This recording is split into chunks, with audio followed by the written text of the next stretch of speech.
할렐루야. 출애굽기 13장 말씀 함께 나누겠습니다. 13장 1절에 보면 여호와께서 모세에게 이르시되 이스라엘 자손 중에 사람이나 짐승이나 물은 하고 조태생은 다 거룩히 구별하여 내게 돌리라. 이는 내 것이니라. 자, 하나님께서 이스라엘 백성에게 처음 난 것, 첫 장자는 내 것이다. 왜 하나님의 것이냐? 원래 죽어야 하는데 살았다라는 거죠. 원래 죽었었고 그 애굽에서 종되었다. 그러니까 너희의 모든 생명이 애굽에서 종되었기 때문에 너희 것이 아니고 너희는 그 땅에서 죽었던 것이다. 그런데 하나님께서 그 핏값을 지불하시고 너희를 사셨다. 애굽에서 나오게 하셨다. 사신 것에 대해서 얘기하는 겁니다. 그래서 애굽 땅에 있는 자들은 핏값을 지불하지 못했기 때문에 거기 있는 장자들은 다 죽었다. 장자가 죽었다는 말은 무슨 말이냐면 그 집안의 대가 끊어졌다 이 말이에요. 대가 끊어지고 그 집안이 이제 더 이상 씨를 연결하지 못한다. 하나님께서 너희를 위하여 구속하셨고 너희를 위하여 대속하셨고 너희를 위하여 핏값을 지불했으니까 너희는 이제 내 것이다 라는 거죠. 우리가 하나님의 것이 되었다는 것이 더 오히려 축복이고 하나님의 것이 된 것으로 말미암아 생명을 연장하고 살 수 있는 것인데 사람의 원리로 생각하면 왜 우리를 그냥 세상에 살게 하면 되지 왜 우리를 하나님의 것이라고 하냐, 우리에게 왜 대가를 요구하느냐, 그런 생각을 할 수 있습니다. 그러니까 자꾸 인간의 본능은 자꾸 어디로 갑니까? 세상으로 자꾸 갑니다. 세상으로 자꾸 돌아가기 시작하는 겁니다. 세상이 좋습니다. 여기가 좋습니다. 여기 머물러 있겠습니다. 이렇게 즐기고 이렇게 누리고 이렇게 살다가 그냥 죽겠습니다. 그런 생각들을 하는 겁니다. 우리가 하나님께 속한 것이 손해가 되는 게 절대 아닙니다. 하나님께 속한 것이 오히려 축복이고 하나님께 속함으로 말미암아 우리의 생명이 연장되어지고 영원한 구원에 이를 수 있다는 거죠.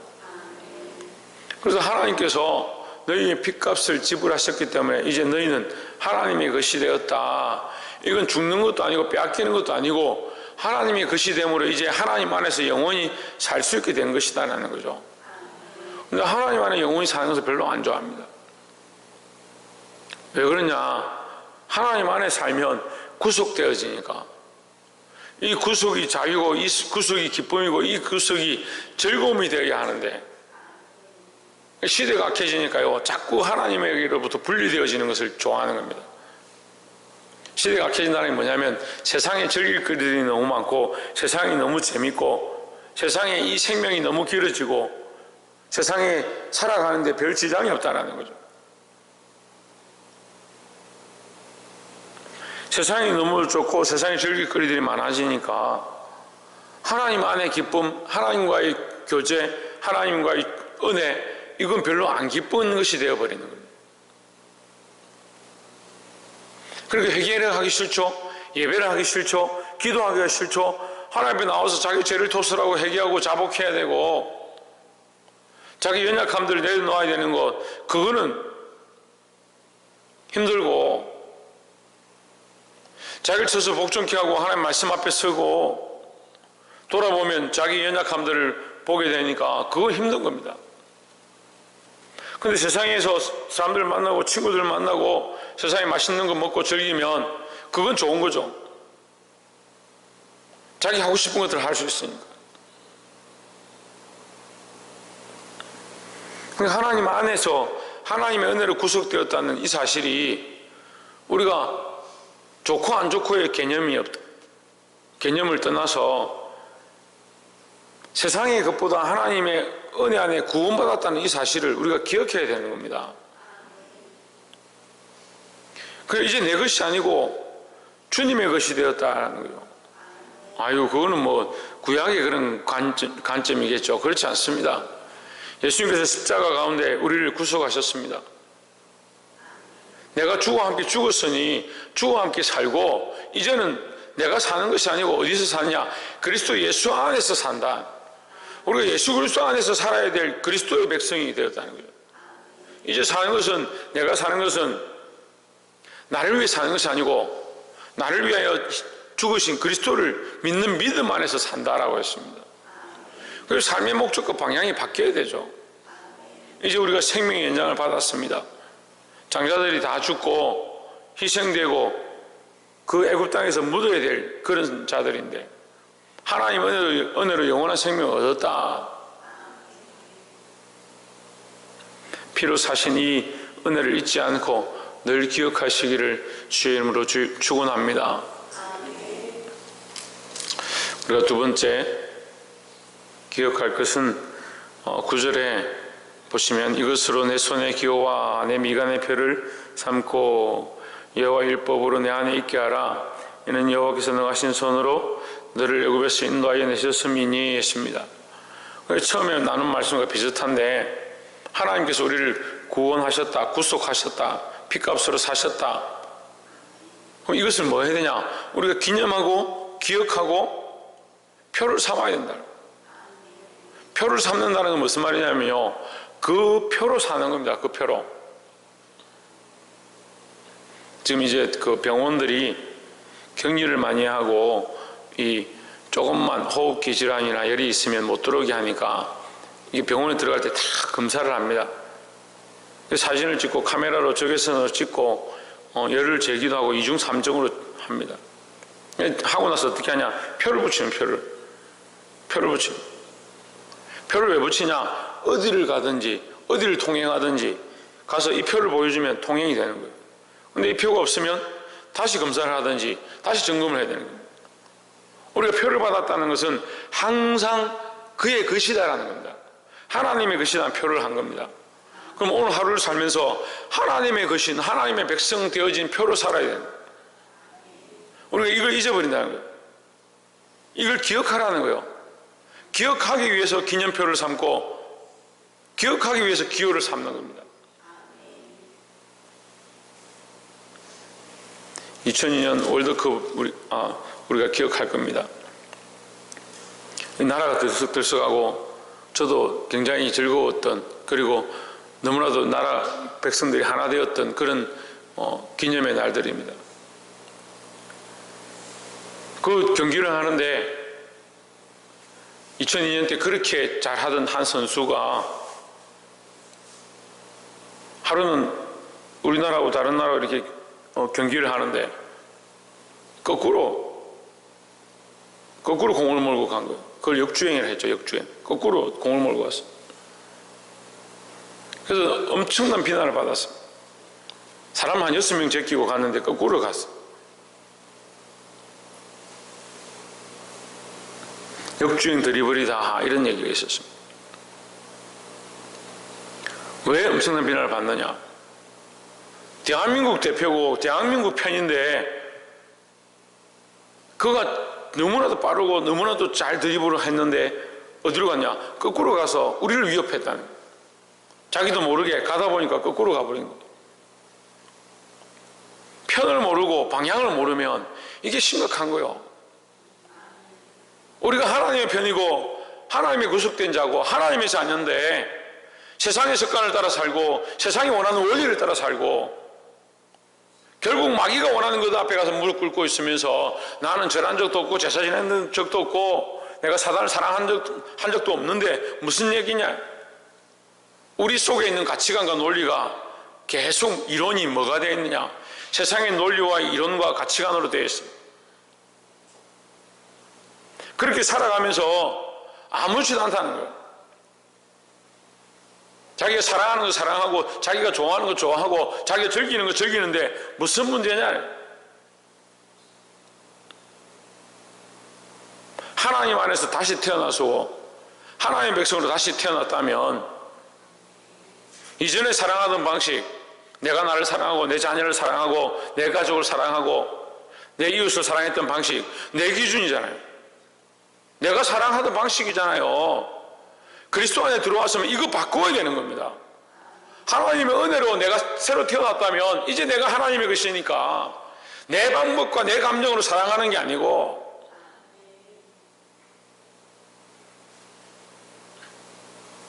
그러니까 죄송한 얘기인데 교회 안에도 제가 아이들이 이렇게 테스트할 때가 있어요.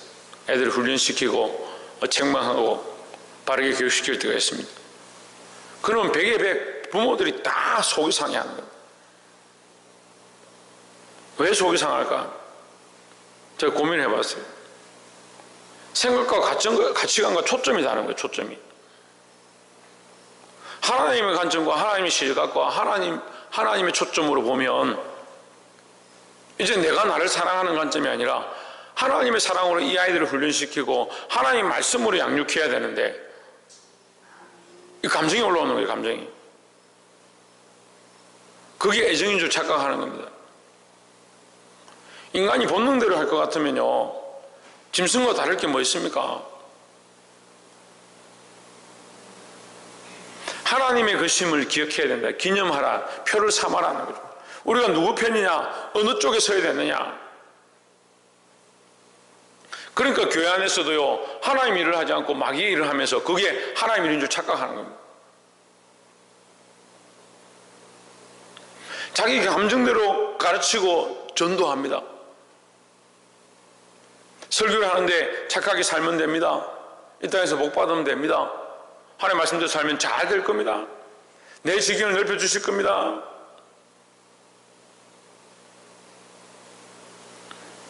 갈렙과 같이 목숨을 걸고 내가 이 산지를 내게 주시면 내가 올라가겠습니다. 내가 싸워서 취하겠습니다. 그런 마음은 없고 하나님께서 복 주십시오. 채워주십시오. 왜 안 줍니까?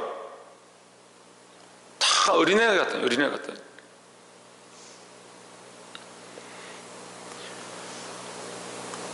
(15절에) 그때 바로가 강팍하여 우리를 보내지 아니하며 여호와께서 애굽 나라 가운데 처음 낳은 것을 사람의 장자로부터 생축에 처음 낳은 것까지 다 죽이신 거로 초태생의 수컷은 다 여호와께 희생으로 드리고 우리의 장자는 다 대속하나니 했습니다. 여러분, 이게 무슨 말이냐면 15절은 너희 자녀에게 이렇게 가르쳐줘라 이 말이에요. 장래에, 미래에 너희 자녀들이 태어나서 이게 뭐 하는 겁니까? 왜 이런 일들을 합니까? 물으면 너희 자녀들에게 이렇게 가르쳐줘라. 너희 자녀, 너희가 이 세상에 있는 것, 너희가 이 세상에 태어난 것, 하나님의 은혜와 구속으로 되어졌다. 그걸 가르쳐줘라는 거죠. 근데 요즘 어떻게 합니까? 자식이 교회 가기 싫으면 뭐 놔두고 지는 지가 선택하는 거지. 내가 구원받은 게 하나님의 은혜로 되었고 내가 존재하는 게 하나님의 은혜로 지금 살아간다면 내 자녀 또한 하나님의 은혜로 살고 있는 줄 뻔히 알아야 되는 거잖아요. 이거 믿음이 삶에 안 적용되는 거야. 기호를 삼지 않은 거야. 우리가 누구 편인지 모르는 겁니다. 심지어는 그런 말 하는 집사님들, 장로님들 봤어요. 지신앙은 지신앙이지. 그렇게 말하는 사람들 봤습니다. 내가 그리스도의 피로 구속함을 얻었고 구원을 얻었는데 내 피로 낳은 자녀가, 내 씨로 낳은 자녀가 그리스도의 구속으로 내가 살지 않았다면 어떻게 그가 태어났겠느냐, 그런 생각을 해야 되는데 성경이 뭐라 합니까? 그렇지 않을 것 같으면 13절에 그렇지 않을 것 같으면 그 목을 어떻게 해라?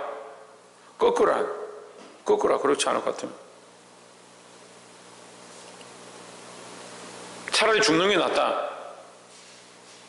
하나님의 것으로 돌리지 않을 것 같으면, 하나님의 것으로 구별되지 않을 것 같으면 목을 꺾는 것이 낫다. 이게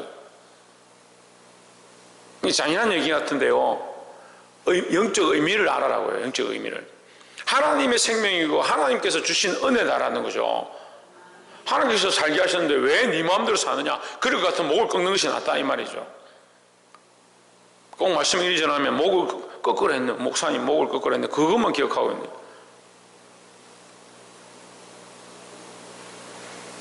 하나님의 뜻과 목적과 이유를 봐야 되는 거예요. 하나님 철저하게 하나님의 것이다. 철저하게 목을 꺾을 각오로 우리는 하나님의 것이고 하나님의 백성이고 하나님께 구속되어진 존재임을 잊어버리면 안 된다는 거예요.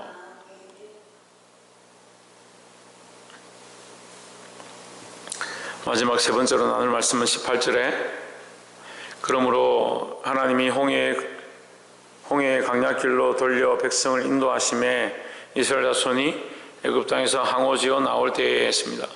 홍해의 광야길로 돌이켰다. 물론 그것으로 인해서 백성들이 하나님을 원망했지만 하나님께서 왜 그렇게 하셨냐? 17절에 보면 이 백성이 전쟁을 보면 뉘우쳐 애굽으로 돌아갈 거 하셨음이라 했습니다. 백성들은 모릅니다. 그렇죠? 우리가 이 관점적으로 보면 백성의 관점과 모세의 관점과 하나님의 관점이 다른 겁니다. 백성들은 알지 못하는 겁니다.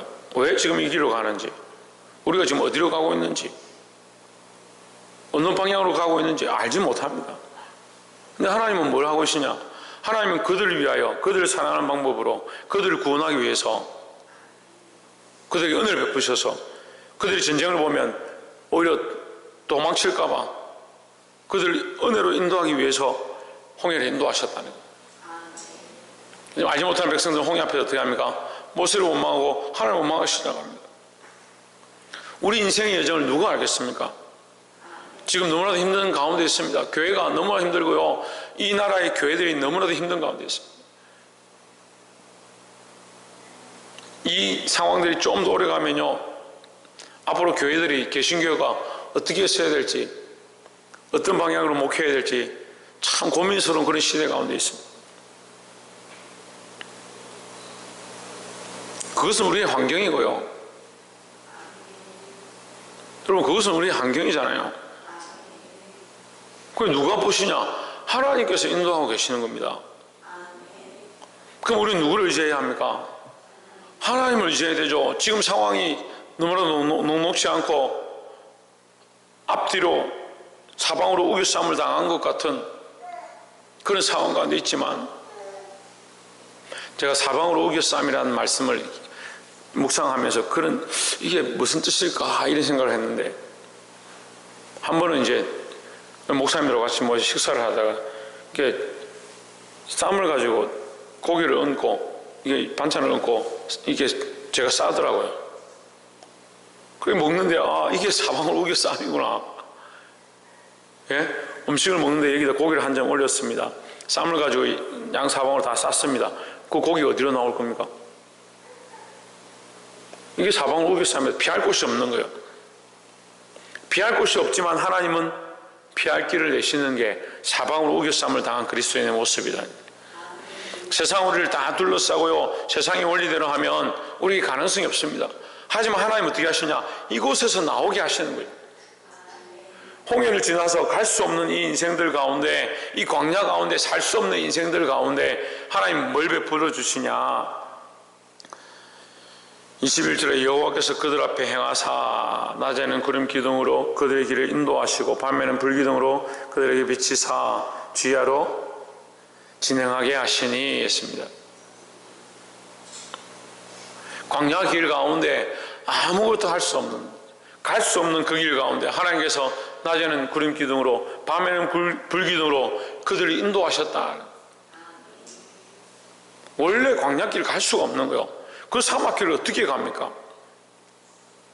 그리고 250만이나 되는 그 대군을 이끌고 사람만 가는 게 아니라 우양을 다 이끌고 짐승들을 다 이끌고 그 안에 본국인도 있고 타국인도 있고 이방인들도 있고 객도 있고 그 많은 사람들을 이끌고 어떻게 그 땅을 건너가겠습니까? 어린아이들도 있고 젖먹이들도 있는데 노인들도 있는데 그 길을 어떻게 건너가겠습니까?